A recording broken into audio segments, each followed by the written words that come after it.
बिस्मिल्लाहिर्रहमानिर्रहीम, अस्सलामु अलैकुम।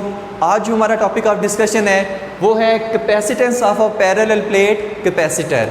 Capacitance of a parallel plate capacitor में हम देखेंगे कि अगर हमारे पास पैरेलल प्लेट कैपेसिटर है तो उसकी हम कैपेसिटेंस कैसे फाइंड कर सकते हैं। हर टॉपिक को याद करने से पहले कुछ ना कुछ उसमें कुछ ट्रिकी पॉइंट्स बना लिया करें। फ़र्ज़ करें अगर हमने उसका मैथमेटिकल करना है तो उसमें कुछ ट्रिकी पॉइंट्स बना लें कि अगर ये फार्मूला आया तो उसमें मैंने बस ये चीज़ फाइंड कर ली तो पूरी डेरिवेशन हो जाएगी। ठीक है, तो आज इस लेक्चर में हम capacitance of a parallel plate capacitor में ये जो डेरिवेशन है उसके लिए हम आपको कुछ ट्रिकी पॉइंट्स बताएंगे। बस लेक्चर को शुरू से एंड तक देखें ताकि आपकी कोई भी चीज़ स्किप इसमें ना हो। तो फर्स्ट ऑफ ऑल हम देखते हैं कि आज हम इस लेक्चर में करने क्या वाले हैं। तो पहले हम देखेंगे introduction, explanation, derivation, when dielectric medium placed between the plates, effect of dielectric medium on a capacitance of a capacitor। तो आए शुरू करते हैं। capacitance of a parallel plate capacitor, हमने क्या किया कि दो पैरेलल प्लेट्स ली। ठीक है, दो पैरेलल प्लेट्स ली। एक प्लेट को हमने पॉजिटिव टर्मिनल से अटैच कर दिया बैटरी के, दूसरी प्लेट को हमने नेगेटिव टर्मिनल के साथ अटैच कर दिया और हमने कहा कि जो प्लेट हमने पॉजिटिव टर्मिनल के साथ अटैच की है उस पर हमारे पास पॉजिटिव चार्ज आ जाएगा और जो नेगेटिव टर्मिनल के साथ अटैच किया उस पर हमारे पास नेगेटिव चार्ज आ जाएगा। ये पॉजिटिव और नेगेटिव चार्जेस आते कैसे हैं ये पिछली वीडियो में मैं सारा कुछ बता चुका हूँ कैपेसिटर वाली वीडियो में। ठीक है, लिंक आपको डिस्क्रिप्शन में मिल जाएगा। हमने कहा कि जब एक प्लेट पे पॉजिटिव चार्ज आ जाता है दूसरी प्लेट पे नेगेटिव चार्ज आ जाता है तो बीच में इलेक्ट्रिक फील्ड जनरेट हो जाती है और प्लेट्स के दरमियान में हमारे पास एक पोटेंशियल डिफरेंस क्रिएट हो जाता है जिसको हम V से शो करते हैं। ठीक है, दोनों प्लेट्स के दरमियान जो सेपरेशन है वो कितनी है, D है। हमने उसको क्या नाम दे लिया, D, दोनों प्लेट्स के दरमियान सेपरेशन को। अब नेक्स्ट चीज़ जो हम बात करने वाले हैं कि ये प्लेट्स आपस में बहुत ज़्यादा करीब होनी चाहिए। ये इसलिए बहुत ज़्यादा करीब होने चाहिए ताकि ये जो बीच में इनके इलेक्ट्रिक फील्ड इंटेंसिटी की वैल्यू है यानी जो इलेक्ट्रिक फील्ड है वो यूनिफॉर्म हो। ठीक है, ये बहुत ज़्यादा करीब है और इनमें ये जो इलेक्ट्रिक फील्ड है ये क्या है, यूनिफॉर्म है। तो अब हम इससे capacitance of a parallel plate capacitor कैसे फाइंड करते हैं वो चीज़ देखनी है। इसमें नहायत आसान चीज़ आपको बताते हैं। सिंपल से जो हमारे पास एक पहले फार्मूला था C और यहाँ पे लिख लें वैक्यूम। ठीक है, हमारे पास इन प्लेट्स के दरमियान है कोई ना कोई अभी वैक्यूम क्रिएट है, एयर है या वैक्यूम है। ठीक है, अभी डाइलेक्ट्रिक मीडियम हमने इनके दरमियान नहीं रखा, कोई भी एयर है या वैक्यूम है, इसलिए C वैक्यूम कैपेसिटेंस के साथ वैक्यूम। इसका जो फार्मूला पिछले टॉपिक में पढ़ा था Q/V, where Q is the charge on plates of capacitor, V is the potential difference between the plate of the capacitor. अब याद रखने वाली जो चीज़ है सिंपल, हमने इसमें करना क्या है, पहले हम फाइंड करेंगे Q की वैल्यू, फिर हम फाइंड करेंगे V की वैल्यू। ये दो वैल्यूज़ उठा के इसमें पुट कर देंगे और हमारे पास आंसर निकल आएगा। ठीक है, काफ़ी बच्चे इसको मुश्किल समझते हैं। एग्ज़ाम में, फाइनल एग्ज़ाम में ये 3 दफ़ा आ चुका है पिछले 5 सालों में। ठीक है, तो इसको लाजमी करना है। अब मैंने क्या कहा था कि पहले मैं Q की वैल्यू फाइंड करूँगा capacitance of a parallel plate capacitor मालूम करने के लिए। तो Q हमारे पास क्या होता है वो चीज़ देखनी है। हमने इसको इक्वेशन 1 का नाम दे लें। हमने एक फार्मूला पढ़ा है sigma is equal to Q/A। ठीक है, एप्लीकेशन ऑफ गॉसेस लॉ में हम पढ़ चुके हैं कि अगर हमारे पास इस प्लेट का जो एरिया है, इस प्लेट का जो एरिया है वो हमारे पास A हो, ठीक है, और इन प्लेट्स पे जो हमारे पास चार्ज स्टोर्ड है, ठीक है, वो हमारे पास अगर Q हो तो हमारे पास छोटे से एरिया में जब बहुत ज़्यादा चार्ज स्टोर होता है तो फिर हम उससे सरफेस चार्ज डेंसिटी निकाल सकते हैं। ठीक है, कि इस छोटे से एरिया पे कितना चार्ज स्टोर है इसको हम क्या कहते हैं, सरफेस चार्ज डेंसिटी, जिसको हम सिग्मा से शो करते हैं। और सिग्मा हमारे पास क्या होता है, Q/A हमारे पास होता है। ठीक है, तो सरफेस चार्ज डेंसिटी यहाँ से area plate A, charge on plates Q, तो सरफेस चार्ज डेंसिटी Q/A हमारे पास होगी। ठीक है, अब नेक्स्ट में हम क्या करेंगे कि Q is equal to sigma A। ठीक है, इसको आप इक्वेशन 2 का नाम दे लें। अब मैंने क्या कहा था कि पहले Q की वैल्यू फाइंड करेंगे, फिर V की वैल्यू फाइंड करेंगे, दोनों उठा के इसमें पुट कर देंगे, capacitance of a parallel plate capacitor निकल आएगी। अब देखिए Q की वैल्यू तो फाइंड हो गई, अब मैंने क्या कहा था v की वैल्यू, अब हम v की वैल्यू फाइंड करने लगे हैं, ठीक है। v की वैल्यू फाइंड करने के लिए आपने एक पोटेंशियल ग्रेडियंट में फार्मूला पढ़ा था, E is equal to V by D, और v is equal to E D, कि अगर हमारे पास distance between the plates d हो, ठीक है, पोटेंशियल हमारे पास v हो, तो जो हमारे पास इसके दरमियान में इलेक्ट्रिक फील्ड इंटेंसिटी होगी वो कितनी होगी, E is equal to V by D. ये पोटेंशियल ग्रेडियंट वाले चैप्टर में हम ये फार्मूला पढ़ के आ चुके हैं, ठीक है। इलेक्ट्रिक फील्ड इंटेंसिटी की वैल्यू किस पे डिपेंड कर रही है, वोल्टेज पे, ठीक है, पोटेंशियल डिफरेंस पे जो दोनों प्लेट्स के दरमियान में है, और डी पे कि प्लेट्स के दरमियान सेपरेशन कितनी है। तो E is equal to V by D, V is equal to E D. अब इसमें एक छोटा सा काम और करना है कि ये जो E है इसकी वैल्यू अब हम कौन सी पुट करेंगे, E is equal to sigma over epsilon naught, ठीक है। अब कोई पूछे ये वैल्यू कहाँ से आ गई है। अब याद रखिए कि हमने गॉसेस लॉ की थर्ड एप्लीकेशन में पढ़ा था कि जब हमारे पास two oppositely charged parallel plates थी तो हमारे पास जो इलेक्ट्रिक फील्ड इंटेंसिटी की वैल्यू आई थी, ठीक है, उन दो चार्ज पैरेलल प्लेट्स के दरमियान वो कितनी थी, सिग्मा ओवर एप्सिलॉन नॉट। ये एप्लीकेशन ऑफ गॉसेस लॉ की थर्ड एप्लीकेशन में हमारे पास लास्ट पे फार्मूला था, is equal to sigma over epsilon naught, where sigma is the surface charge density जो प्लेट्स पे हैं, और एप्सिलॉन नॉट हमारे पास क्या है कि जो मीडियम है इनके दरमियान में। अब क्या करना है कि इसकी वैल्यू उठा के इस जगह पे पुट कर देनी है और हमारा काम तकरीबन ख़त्म हो जाएगा, ठीक है। तो यहाँ पर एक छोटी सी लाइन लगाते हैं, छोटी तो नहीं है, बड़ी है। तो v is equal to E D, E की जगह यहाँ पर इस E की वैल्यू जब हम यहाँ पर पुट करेंगे तो हमारे पास आंसर क्या आएगा, v is equal to sigma d over epsilon naught हमारे पास आ जाएगा। कुछ भी नहीं किया, जस्ट इस E की वैल्यू को उठाकर यहाँ पर पुट कर दिया है, तो v is equal to sigma d over epsilon naught. तो यही वो दो वैल्यूज़ थी जो हमें चाहिए थी, ठीक है। इसको इक्वेशन 3 का नाम दे ले, यही वो दो वैल्यूज़ थी जो हमें चाहिए थे। अब हमारे पास Q भी है, हमारे पास V भी है। अब कुछ भी नहीं करूँगा, जस्ट उठा के इसको यहाँ पर पुट कर दूंगा और हमारे पास आंसर निकल आ जाएगा, ठीक है। कब, capacitance of a parallel plate capacitor, कब, जब वैक्यूम उनके दरमियान में हो, दो प्लेट्स के दरमियान में। अब यहाँ पर लिखिए कि put equation 2 and 3 in equation 1, ठीक है। 2 और 3 को उठा के इसमें पुट जब हम करेंगे तो C इज़ इक्वल टू हमारे पास क्या आएगा, यानी capacitance of a parallel plate capacitor क्या आएगी, Q की जगह सिग्मा A, Q की जगह, V की जगह ये वाली वैल्यू हम पुट करेंगे, sigma D over epsilon naught हमारे पास आ जाएगा, ठीक है।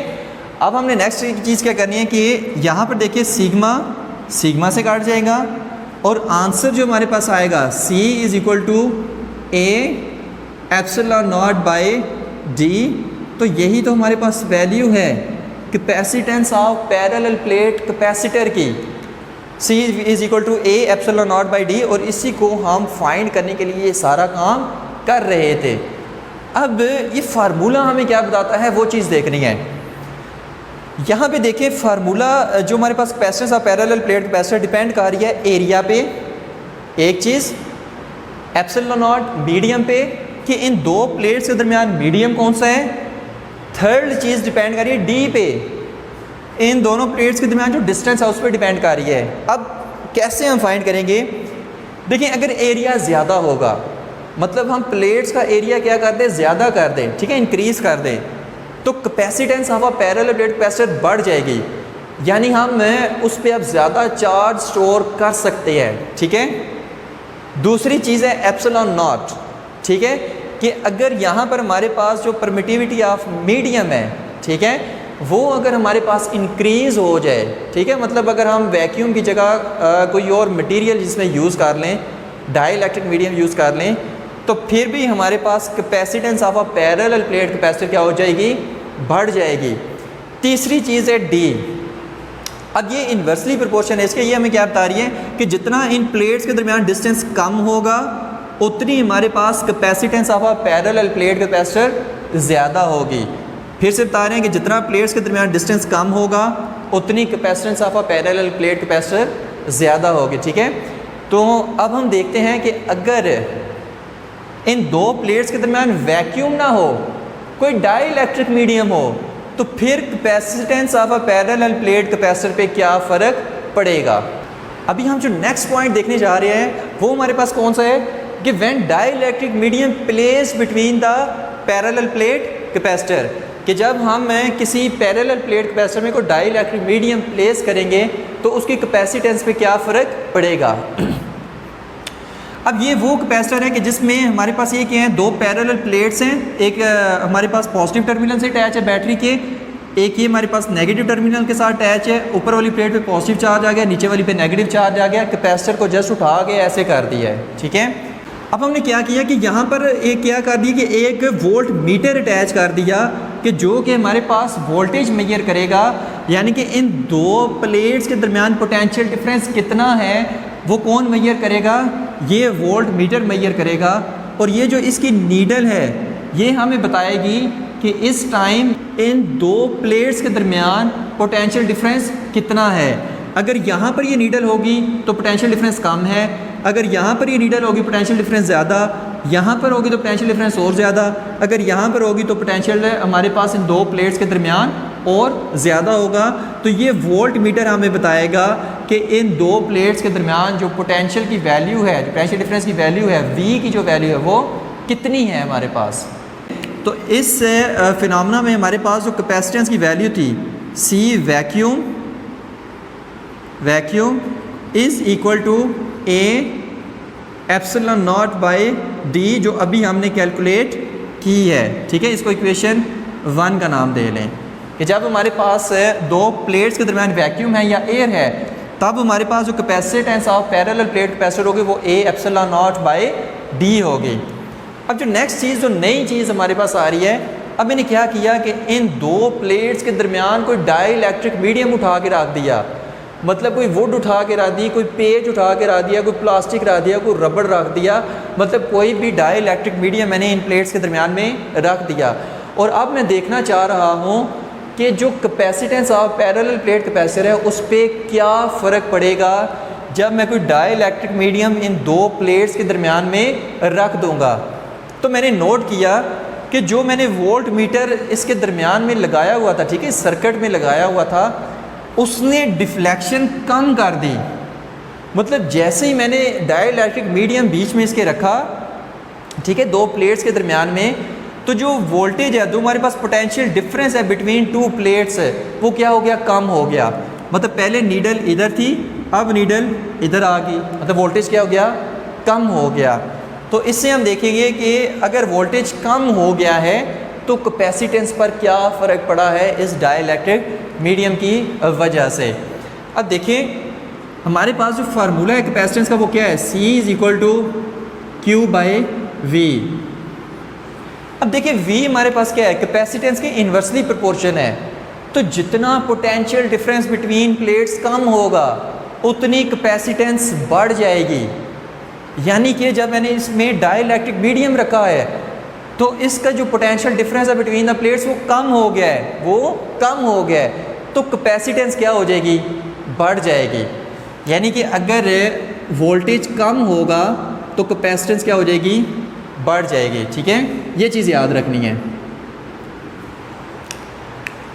तो हमने देखा कि जब हमने कोई भी डाइलेक्ट्रिक मीडियम नहीं था रखा हुआ तो कैपेसिटेंस कम थी, जब हमने कोई dielectric medium between the plates रख दिया तो कैपेसिटेंस ज़्यादा होगी क्योंकि potential difference between the plates कम हो गया है। ठीक है, तो अब इसकी इक्वेशन हम कैसे लिखेंगे वो चीज़ देखनी है।